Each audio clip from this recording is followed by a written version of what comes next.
మన ప్రభువైన యేసుక్రీస్తు పరిశుద్ధనామములో ఈ పాడ్కాస్ట్ ద్వారా వాక్యం ఉంటున్న ప్రతి వారికి నా హృదయపూర్వకమైనటువంటి వందనాలు. యెషయా ప్రవచన గ్రంథం 48వ అధ్యాయము 10వ వచనం. నేను నిన్ను పుట్టము వేసి తిని వెండిని వేసినట్లు కాదు, ఇబ్బంది కొనిమిలో నిన్ను పరీక్షించి తిని నా నిమిత్తమే అలాగు చేసేదను. నా నామము అపవిత్రపరచబడనేలా నా మహిమను మరి ఎవరికి నేనెచ్చువాడను కాను. చదివిన వాక్య భాగంలో సాక్షాత్తు ప్రభువే అంటున్నారు, నేను నిన్ను పరీక్షిస్తున్నాను. ఆయన పరీక్షలు పలు రకాలు, పలు విధాలు. పరీక్ష ఎందుకు అంటే పదోన్నతిని తీసుకురావడానికి. పరీక్ష ఎందుకు అంటే ఉన్నత శిఖరాలు ఎక్కించడానికి. పరీక్ష ఎందుకు అంటే వృద్ధి కలుగు చేయడానికి. ఎప్పుడు ఒకటే స్థితిలో, ఒకటే స్థాయిలో, ఒకటే మెట్టి మీద నిలబడక పరీక్షను రాస్తూ పరీక్షలలో ఉత్తీర్ణులగుతూ ఉన్నత శిఖరాలను అధిరోహించాలనే పరీక్ష. అట్టి క్రియ మనలో కార్యసిద్ధి కలుగు చేయాలని ప్రభువు సెలవిస్తున్నటువంటి మాట. నేను మిమ్మల్ని పరీక్షిస్తున్నాను. ఆయన వ్యక్తిగతంగా పరీక్షిస్తాడు మరియు ఆధ్యాత్మికంగాను పరీక్షిస్తాడు. భౌతికంగాను, వ్యక్తిగతంగా, ఆధ్యాత్మికంగాను పరీక్షిస్తాడు. ఇట్లా ఎలా పరీక్షిస్తాడు ఆయన అనేటువంటి విషయాలు మనం చూసినట్లయితే ఎన్నో చరిత్ర ఆధారాలు, కొన్ని విషయాలు మనం చూసినట్లయితే పరీక్ష అనగానే మనకు గుర్తొచ్చేది మొట్టమొదటిగా సాధారణంగా అబ్రహాము యొక్క చరిత్ర. ఎందుకని అబ్రహాము చరిత్ర పరీక్షకు ఒక సాదృశ్యంగా ఉంది అని చూసినట్లయితే అబ్రహాము జీవితంలో ప్రతిదీ పరీక్షే. తాను మొట్టమొదటి దేవుడు చేత పిలువబడినప్పుడు అది అతనికి ఒక పరీక్ష, మొట్టమొదటి పరీక్ష. ఎందుకు పరీక్ష అని మనం దాన్ని ధ్యానించాలంటే దేవుడు ఒక మాట చెప్పాడు, అబ్రహాం నీవు ఉన్నటువంటి ఈ స్థలము నుండి నీవు లేచి నేను చూపించు ప్రాంతానికి బయలుదేరు, సాగిపో అన్నాడు. ఈ మాట వింటాడో లేదో అని ఆయన మొట్టమొదటి పరీక్ష మాటతో ప్రారంభించాడు, ఒక ఆజ్ఞతో ప్రారంభించాడు, ఒక విధితో ప్రారంభించాడు, ఒక కట్టడతో ప్రారంభించాడు. అబ్రహాము ఆ పరీక్షలో నెగ్గాడు. దేవుడు చెప్పిన మాటకు తల ఉంచాడు, లోబడ్డాడు, విధేయత చూపించాడు, ముందుకు సాగాడు, చెప్పినటువంటి మార్గానికి నడుస్తూ సాగిపోయాడు. మరియు అబ్రహాము జీవితంలో జరిగినటువంటి మరొక పరీక్షను చూసినట్లయితే తాను ఎంతో ఇష్టంగా ప్రేమించి తన దగ్గర తనతో పాటు తీసుకుని వస్తున్నటువంటి లోతు తనకి దూరం అయిపోయాడు. అతని నుండి దూరం అయిన తర్వాత లోతును శత్రువులు వచ్చి దోచుకుని వెళ్లిపోయారు. లోతు ఒక కుటుంబాన్ని, ఆస్తిపాస్తులను శత్రువులు కొల్లగొట్టుకుని దోచుకుని వెళ్లిపోయారు. ఈ సందర్భంలో అబ్రహాముకు ఒక పరీక్ష ఏమనంటే అబ్రహాముతో పాటు లోతు రావడం అనేటువంటి విషయాన్ని మనం ధ్యానించాలి. ఎందుకంటే అబ్రహాముతో పాటు రావడానికి ఎవరు వచ్చినా రాకపోయినా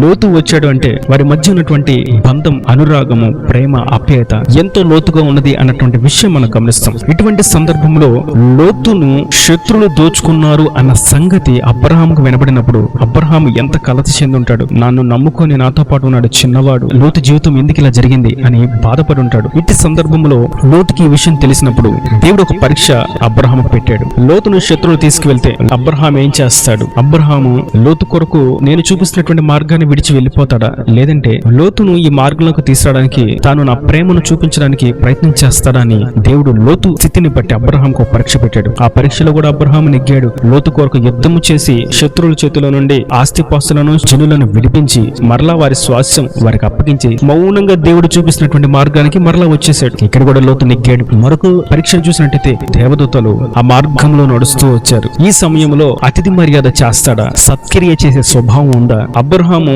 ఎట్లాగా స్పందిస్తాడు అనేటువంటి పరీక్షని దేవుడు అబ్రహాముకు పెట్టాడు. ఈ పరీక్షలో కూడా అబ్రహాము నెగ్గాడు. ఆ ముగ్గురు దేవదూతలను లోపలికి రానిచ్చి వారికి కడుపు నిండా ఆహారం పెట్టి ఈ పూట మీరు సేదతీరండి, మీరు మాతో ఉండండి అని వారిని ఎంతో ప్రేమగా హక్కును చేర్చుకున్నాడు. వారికి ఆతిథ్యం ఇచ్చాడు. ఈ పరీక్ష కూడా అబ్రహాము నెగ్గాడు. మరియు లోతు ఉన్నటువంటి ప్రాంతం అగ్ని గంధకాల చేత కురిపించబడి కాల్చబడితే అబ్రహాం ఏం చేస్తాడు అంటే అదొక పరీక్ష. అబ్రహాంకి కాల్చబడిపోయి మరణించిపోతే ఎట్లాగా అని ఈ సందర్భంలో అబ్రహాము ప్రార్థన చేస్తాడా, లేదంటే లోతును వదిలివేస్తాడా, ప్రేమ రహస్యంగా ఉంటాడా, ప్రేమ కలిగి ఉంటాడా అని అబ్రహామును దేవుడు పరీక్షించాడు. ఈ పరీక్షలో కూడా అబ్రహాము ఎంతో వేదనకు గురై ప్రార్థన చేశాడు, లోతును రక్షించండి అని. నిజంగానే దేవుడు లోతును వారి కుటుంబాన్ని రక్షించాడు. ఈ పరీక్షలో కూడా అబ్రహాము గెలిచాడు. మరియు చివరిగా ఉన్నటువంటి పరీక్ష, ఇది అతి భారమైనటువంటి పరీక్ష, ఫైనల్ టెస్ట్. ఇప్పటి వరకు జరిగినటువంటి పరీక్షలన్నీ చిన్న చిన్న యూనిట్ టెస్ట్ లాగా, చిన్న చిన్న ఎగ్జామ్స్ లాగా సాగిపోయినాయి. కానీ ఇది మాత్రం చాలా చివరి దశ, చివరి పరీక్ష, చాలా భారమైన, వేదన పుట్టించే,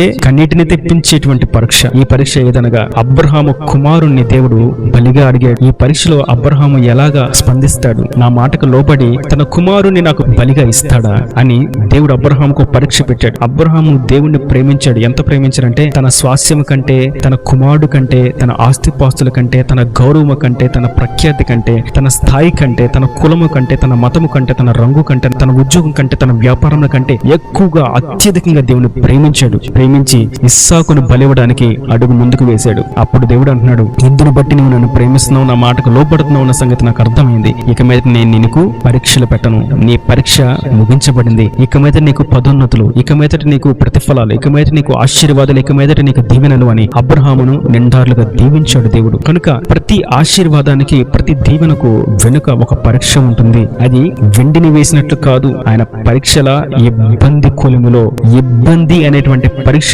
ప్రతి క్రైస్తవునికి కలుగుతుంది. ఈ ఇబ్బంది అనేటువంటి పరీక్షల నుండే దేవుడు ఉన్నత శిఖరాలకు హెచ్చిస్తాడు. ఇబ్బంది లేకుండా క్రైస్తవుడు ఉన్నాడు అంటే గనక అసలు ఆ వ్యక్తి క్రైస్తవుడు గాని క్రైస్తవురాలు కానే కాదు. ఇబ్బంది అనేది ఉంటేనే క్రైస్తవురాలు. కారణం ఆ ఇబ్బందిలోనే ఆయన పుటము వేస్తున్నాడు, ఆ కొలిమిలో కాలుస్తున్నాడు, ఉత్తీర్ణత చేసి ఉన్నత శిఖరాలను ఎక్కింప చేస్తున్నాడు. దాని కొరకు ఆయన ప్రణాళికను వేసి ఉంచాడు అనేటువంటి భావం ఎంతో వాస్తవం. కనుక పరీక్ష కలిగింది అంటే ఖచ్చితంగా పదోన్నతి ఉంది. పరీక్షలో మనం ఉత్తీర్ణము అవడమే ప్రాముఖ్యమైనటువంటి విషయం. కనుక కష్టాలు, బాధలు, ఇబ్బందులు, అనారోగ్యం స్థితిగతులు, అసమాధాన క్రియలు, ఒంటరి జీవితం, కన్నీరు, దుఃఖం, మానని వేదన ఇవన్నీ అలముకుంటూ ఉన్నాయంటే ఈ ఇబ్బంది కొలిములో దేవుడు ఉన్నత శిఖరాలు ఎక్కించడానికి ఒక ఉన్నతమైనటువంటి ప్రణాళికను నా కొరకు వేసి ఉంచాడు అనేది ఎంతో వాస్తవం, ఎంతో విశ్వసింపదగినటువంటి విషయం. మరియు మనల్ని దేవుడు ఇంకో రకంగా పరీక్షిస్తాడు. అది ఎలా అంటే ఆత్మీయతలో పరీక్షిస్తాడు. ఆ విషయాన్ని మనం చూస్తాం. ద్వితీయోపదేశకాండం 13వ అధ్యాయం 1 నుంచి చూసినట్లయితే, ప్రవక్తయే గాని కలలు కనువాడే గాని నీ మధ్య లేచి నీ ఎదుట సూచక్రియలైనను మహత్కార్యములైనను చేసి నీవు ఎరుగని ఇతర దేవతలను అనుసరించి పూజింతుము రమ్మని చెప్పిన ఎడల అతడు నీతో చెప్పిన సూచక్రియ గాని మహత్కార్యము గాని సంభవించినను ఆ ప్రవక్త మాటలను, కలలను, కనువారి మాటలను వినకూడదు. ఏలయనగా మీరు మీ దేవుడైన యెహోవాను మీ పూర్ణ హృదయముతోను మీ పూర్ణాత్మతోను ప్రేమించున్నారో లేదో తెలుసుకున్నట్టుకు మీ దేవుడైన యెహోవా మిమ్మును పరీక్షించుచున్నాడు. ఆయన ఎలా పరీక్షిస్తారంటే రెండవ కోణంలో తోడేళ్లు వలె క్రీస్తును అంగీకరించని, క్రీస్తు లేనటువంటి దురాత్మతోను, మోసపూచు ఆత్మతోను, దయ్యపు ఆత్మతోను, భ్రమపూర్చు ఆత్మతోను నింపబడి సత్కార్యాలు, సూచక్రియలు, గొప్ప కార్యాలు, విప్లవాత్మకమైనటువంటి ప్రసంగాలు చేస్తా ఉంటే అక్కడ గుర్తించాల్సింది అది ఒక పరీక్ష. ఇది నిజంగా దేవుని ఆత్మేనా? ఇది నిజంగా దేవుని యొద్ద నుండి పొందుకున్నటువంటి సత్యవాక్యమేనా? ఇది నిజంగా దేవుని ద్వారా జరుగుతున్నటువంటి కార్యమేనా? ఇది నిజంగా దేవుని చేత ఎన్నుకోబడినటువంటి సేవకుడైనా, సేవకురాలైనా అనేటువంటి విషయాన్ని పరీక్షించాలి. ఇది ఒక పరీక్ష. మనం చూస్తూ ఉంటే ఈ పరీక్షలో ఎంతో మంది ఫెయిల్ అయిపోతూ ఉంటారు. దుర్బోధకులను, తోడేలను వెంబడిస్తున్న వారు కోట్లాది జనులు. ఇటువంటి పరీక్షను దేవుడు కావాలనే అనుమతిస్తున్నాడు. ఇటువంటి వారిని ఇంకా ఎందుకు దేవుడు బతకనిస్తున్నాడు? దేవుని నామాన్ని అవమానకరంగా, దేవుని నామానికి అపకీర్తి తెచ్చే విధంగా, దేవుని నామాన్ని దుర్భాషలకు అప్పగించే విధంగా చేసినటువంటి ఇటువంటి భ్రమపరచు, మోసపుచ్చు ఆత్మలను కలిగిన వారిని దేవుడు ఎందుకు శిక్షించట్లేదు అంటే అది ఒక పరీక్ష. కావాలనే దేవుడు ఇంకా బ్రతకనిస్తున్నాడు. కారణం ఆయన కొరకు నిలబడిన తన స్వకీయ సాంపాద్యాన్ని ఆయన పరీక్షిస్తున్నాడు. ఈ పరీక్షలో సత్య బోధను, అసత్య బోధను, సత్య సేవకుడిని, అసత్య సేవకుడిని, నిత్య పరిశుద్ధాత్మను, భ్రమపరచు ఆత్మను, సత్యమునకు అసత్యమునకు స్పష్టంగా గుర్తించగలుగుతున్నారా? ఇట్టి పరీక్షలో మీరు వృత్తిని లొగుతున్నారా అనేటువంటి ప్రశ్నను మనం ఎదుట పెట్టుకొని ఇది ఒక పరీక్ష అని లోకంలో లక్షలాదిగా పుట్టుకొస్తున్నటువంటి అనేకమైనటువంటి దుర్బోధలు, డినామినేషన్స్, డాక్ట్రిన్స్, వారి వ్యక్తిగత విషయాలను వారికి నచ్చినట్లుగా వాక్యాన్ని విరిచేసి వక్రీకరించి సంఘమును, కుడి ఎడమలకు వ్యత్యాసము తెలియనటువంటి గొర్రెల వంటి జనులను వారు చీల్చివేస్తూ వారి స్వకీయ స్వలాభం కొరకు వారిని వాడుకుంటూ ఉంటే ఇది ఒక పరీక్ష. ఈ పరీక్షలో మనం వాటిని గుర్తించి వారి ఎద్దు నుండి మనం దూరంగా వెళ్ళిపోవాలి. సత్యమునకు మనం సాక్షులుగా నిలబడాలి. దేవుడు మనల్ని వ్యక్తిగతంగా పరీక్షిస్తాడు, మన చుట్టూ జరిగేటువంటి పరిస్థితుల ద్వారా పరీక్షిస్తాడు. ఈ పరీక్షలో మనం వృత్తినులొకటకు దేవుని మీద ఆనుకోవడమే. ఈ పరీక్షలో మనం వృత్తినులము అవ్వాలి అంటే ఒకే ఒక్క సలహా, అది మనం చూస్తాం. ద్వితీయోపదేశకాండం 13వ అధ్యాయము 4వ వచనం, మీరు మీ దేవుడైన యెహోవాకు లోబడి ఆయనకే భయపడి ఆయన ఆజ్ఞలను అనుసరించి ఆయన మాట విని ఆయనను సేవించి ఆయనను హత్తుకొని ఉండవలెను. ఇది మనం ఈ పరీక్షల్లో ఉత్తీర్ణులము అవ్వాలంటే అబ్రహాము నుంచి నేటి వరకు దేవుని కొరకు నిలబడిన ప్రతి వారం ఉత్తీర్ణులము అవ్వాలంటే పరీక్షలో ఒకే ఒకటి, దేవుని మాటకి లోబడాలి, ఆయనకు భయపడాలి, ఆయన ఆజ్ఞలను అనుసరించాలి, ఆయనను మాత్రమే సేవించాలి. ఎలాగ చేయాలి? 4 విషయాలు, లోబడి, భయపడి, అనుసరించి, సేవించే ఈ 4 కోణాలు ఎలా చేయాలంటే పూర్ణ హృదయముతో,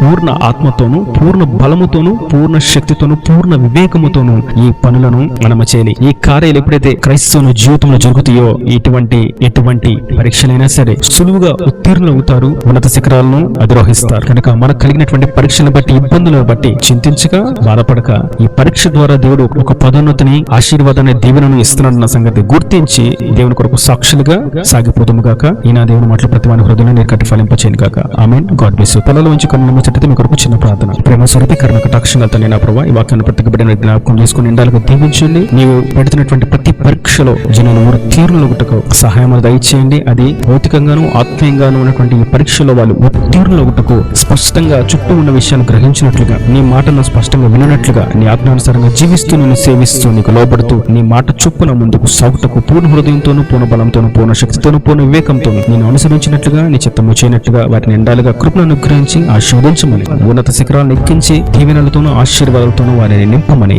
మీరు అక్కడ రాజ్యాన్ని సిద్ధపరచమని యేసు పరిశుద్ధ నామమున ప్రార్థించి వేడుకుంటున్నాను తండ్రి. ఆమేన్. ఆమేన్.